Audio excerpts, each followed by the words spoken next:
Greetings, friends. Today we're going to deal with Masha's problem. Hi, Masha, can you tell us what happened to you? Deep down, I believe that sibling feuding was something that happened to the children of other families, but it wouldn't happen in mine, writes writer and mom of two Adele Faber. Somewhere inside me sat the smug thought that I could claim to be some kind of supermom who doesn't make any of the obvious mistakes that all other parents make in making their kids jealous and envious of each other. Who would never compare my kids to each other, never take sides, never have favourites. If both kids know they're equally loved, what are they fighting and competing over? But they found something to fight about. As soon as they opened their eyes in the morning, the whole time until the moment they closed them, they had one single task in mind: how to make each other miserable. It was frustrating and confusing to me. I don't understand the reason for this passionate, relentless and endless fight with each other. Was there something wrong with them, or was there something wrong with me? I had another baby because I wanted Katerina to have a little sister to play with and then have a significant other in her life.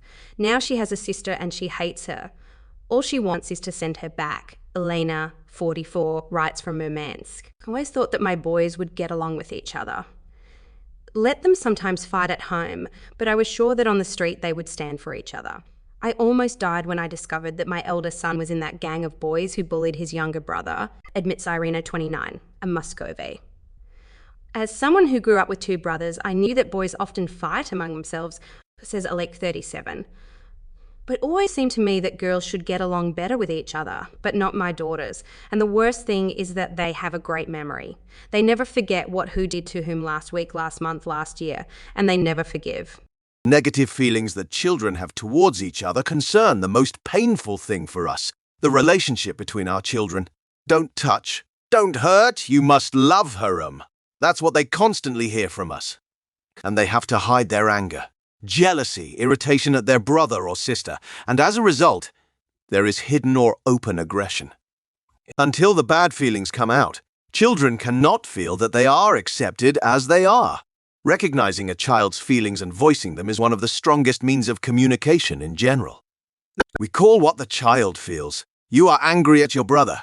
A small scratch can also hurt. You really do not want to go to daycare today, and amazingly, he stops getting angry, crying and calmly goes to daycare. If you don't already know this miracle remedy, give it a try. 6 questions to ask yourself.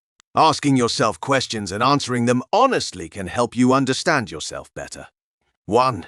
Do I remember the childhood hurts my siblings have caused me? 2. How do I feel when my children fight? 3. What hurts my children the most in their interactions? 4. What hurts and bothers me in their relationships? 5. Is it worth pursuing sibling friendship when it doesn't work out? 6. Will the relationship between my children work itself out?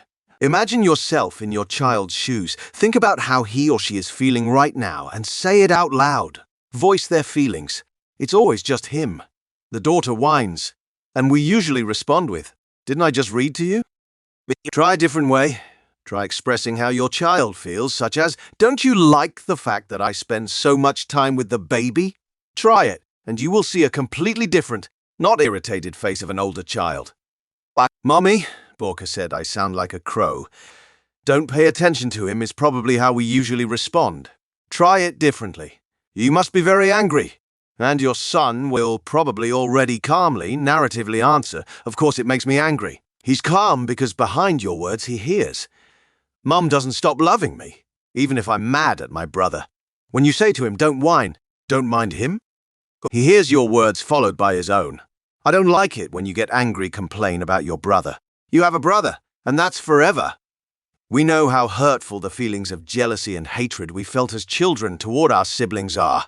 We see how jealous and upset our children are over these same feelings, and we guess that just like our souls, ambivalent feelings of love and hate collide in theirs. So what? We want this heavily laden ship to move easily and gracefully to the beautiful island of Utopia, where everyone loves each other equally and where peace and harmony reign. Oddly enough, instead of thinking about how to get there, we have to change the goal. Imagine a nest with lots of chicks squeaking and opening their beaks when the mother bird brings them food. How does she decide who to give the worm to? Since everyone is squeaking, both those who were fed last time and those who have been waiting a long time. We don't know if there is justice in the bird's world so that love and food are equal. We only know that the mother has to feed everyone so that they grow up and all fly out of the nest. The world is not set up so that everyone is equal. The world is set up so that everyone has the opportunity to survive and grow. Strange as it may seem, we often find ourselves hostage to the belief that children should be loved equally, and they are jealous to see who gets more. And it turns out that the salvation is quite different, to give each child what he needs at the moment. And then the other children will know that when they have problems, they will get the attention they need. And then, naturally, you will pay more attention to the different things that make your children different from each other than to equalize them you half and he half. And that's the foundation of normal family relationships where wonderful siblings grow up. Of course, this is by no means all that can be advised to those who dare to have more than one child, but it's a place to start.